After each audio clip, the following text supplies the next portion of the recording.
channel. I am your host Indrani. Please subscribe my channel and press the bell icon button.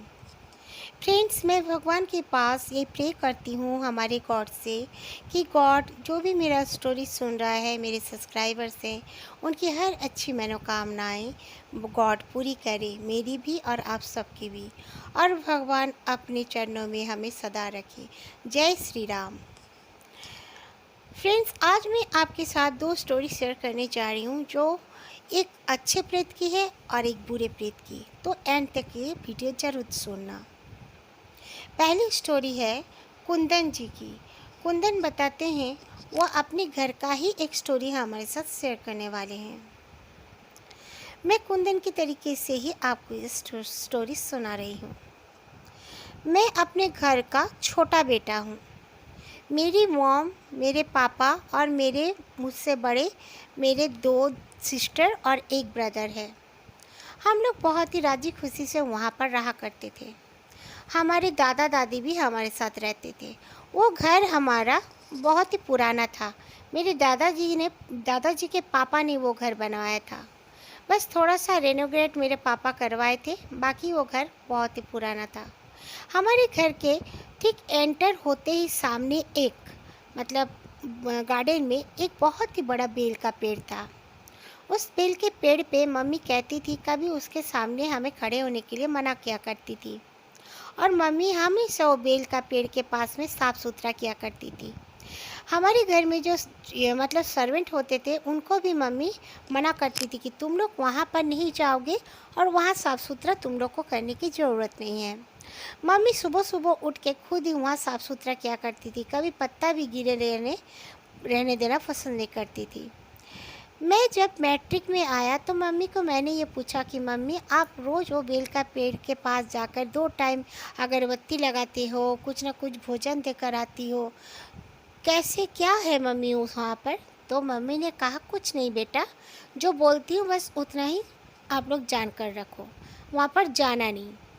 तो मुझे बहुत interest हुआ कि क्या है, मैं जानना चाहता था। और मम्मी, मेरे पापा, सबको एक मैं बात भी देखा था कि वो जब भी कोई परेशानी होती थी या कुछ संकट आया है समझते थे, तो बेल का पेड़ के पास मम्मी पापा दादा दादी सब कोई कुछ बोल दिया करते थे और कहते थे कि उनका प्रॉब्लम दूर हो गया है। और वाकई में हो जाया करता था। एक बार की बात है, हमारा टेस्ट चल रहा था। मैं मैट्रिक में तब था। तो टेस्ट चलने की वजह से एक लड़का मेरे पीछे जो बैठा हुआ था, वो लड़का चीटिंग कर रहा था। मैंने देख लिया और टीचर को मैंने बता दिया। तो टीचर ने कहा कि मैं हर स्टूडेंट को आज रेस्ट्रिकेट कर दूंगी। टीचर से शिकायत करके मैं सब स्टूडेंट को आज रेस्ट्रिकेट करके ही रहूँगी। टीचर चिल्लाने लगी, जबकि हम लोग कोई नहीं कर रहे, तो लड़का ही बस कर रहा था। तो हम लोगों ने बहुत माफ़ी मांगी, लेकिन टीचर ने कहा, नहीं, मैं माफ़ नहीं करूँगी, तुम लोग को मैं ये एग्ज़ाम में फ़ेल कर दूँगी। ऐसे ऐसे बोलने लगी। हमारी ज़िंदगी का सवाल था वो टेस्ट में हम लोग, उस एग्ज़ाम में हम लोग अगर ठीक अच्छा रिज़ल्ट ले आते, तभी हम लोग मैट्रिक देने का भी परमिशन हमें मिल सकता था। इसीलिए मैं बहुत दुखी हो गया। मैं घर आया और दुखी ही बैठा हुआ था। तो अचानक मेरे दोस्त मेरे साथ पढ़ता था, वो दोस्त मेरे आके बाहर से मुझे बुलाने लगा। मैंने कहा, क्या बात है? तो वो बोला कि क्या यार, क्या होगा, मेरे को तो घर जाने को भी दिल नहीं कर रहा है। ऐसे ऐसे हम दोनों बोल रहे थे, तब मेरी एक बड़ी दीदी है, उसने सुन ली हम दोनों की बातें। फिर मेरा दोस्त जब अपना घर चला गया, तो मैं जब आकर रूम में बैठा तो मेरी दीदी बोली, क्या हुआ? तो मैंने उसकी सारी बातें बता दी। तो दीदी ने कहा कि जल्दी से जा, बेल के पेड़ के पास प्रणाम करके अपना प्रॉब्लम शेयर करके आ। तो मैंने वैसे ही किया और फिर दोपहर का खाना उना खाकर मैं सो गया। शाम को जब उठा मैं, तब मेरा 2-3 दोस्त हमारे घर में आए। आकर उन्होंने कहा कि जानता है, हम टीचर ने कुछ भी नहीं किया है यार, बस हमें फालतू धमकी दे रही थी। आइंदा हम लोग बोल देंगे जो लड़का चीटिंग करता है उस लड़के को हमारे रूम में बैठाया ना करे। तो मैं बहुत खुश हो गया, मुझे बहुत अच्छा लगा ये बात सुनकर। मैं खुशी के मारे फिर से दौड़ के बेल के पेड़ के पास गया और उनको बहुत ही शुक्रिया कहा और प्रणाम करके आ गया।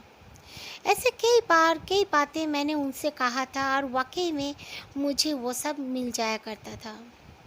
एक बार की बात है, मैं तब मेरा मैट्रिक शुरू हो गया भोर का तब 4 बज रहा था। मैं भोर 4 बजे उठ के अपने ही कमरे में स्टडी टेबल के पास बैठ गया और पढ़ने लगा। पढ़ते पढ़ते मेरा जो तब गर्मियों का मौसम हुआ करता था, मैंने विंडो को ओपन कर दिया। करके मैं देखता हूँ कि वो जो बेल का पेड़ है उसके नीचे कई लोग सफ़ेद कपड़े पहने हुए मुझे दिखे।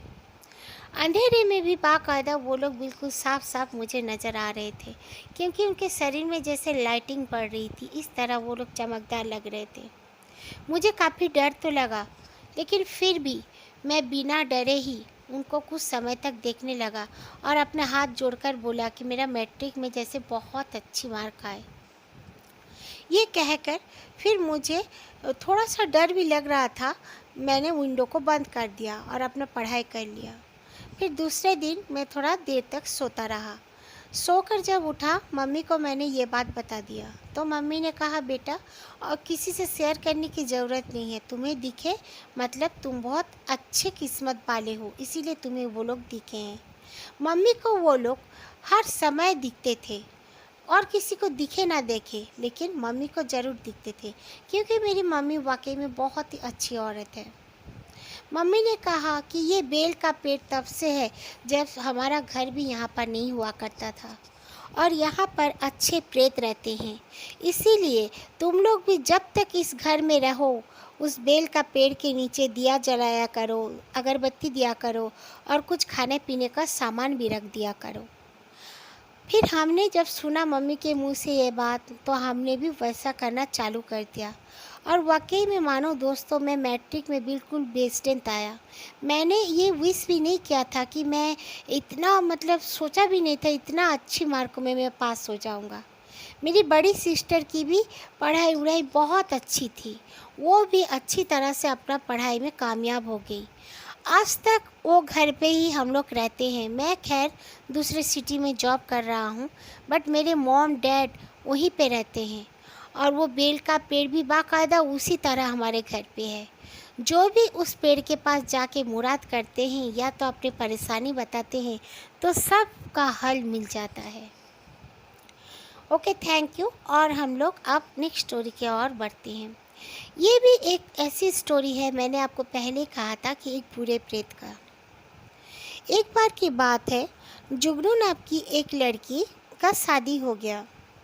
शादी होने के बाद उनके ससुराल में उनकी सास नहीं थी, ससुर थे और 2 देवर थे। उनको अच्छा नहीं लगता था, कोई औरत दूसरी नहीं थी, इसीलिए उनको बहुत ही बोरिंग लगता था। और उनके हस्बैंड भी बाहर जॉब करने चले गए, उनको लिए भी नहीं अपने साथ। उनको बिल्कुल अच्छा नहीं लगा।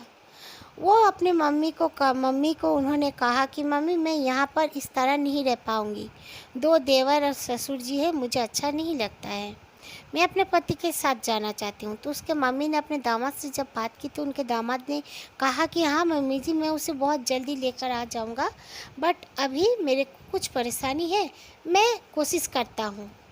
ये सब बोलने के बाद उनकी मम्मी, जुगनू की मम्मी ने कहा कि मैं जुगनू को अपने साथ लिए जाती हूँ। बोले ठीक है। जुगनू का जो घर था वो काफ़ी मतलब गांव में था, वहाँ पर ना ही कोई अच्छी हॉस्पिटल हुआ करता था, ना ही कुछ हुआ करता था तब। और जुगनू प्रेग्नेंट हो गई, उसके माँ ने देखा कि वो प्रेग्नेंट है। तब उनकी मम्मी ने कहा कि बेटा तू यहाँ पर कुछ दिन रह जा, लेकिन जब 7 महीना हो जाएगा तुझे मासी के घर जाना पड़ेगा, क्योंकि मासी सिटी में रहती है, अच्छा सुविधा भी था।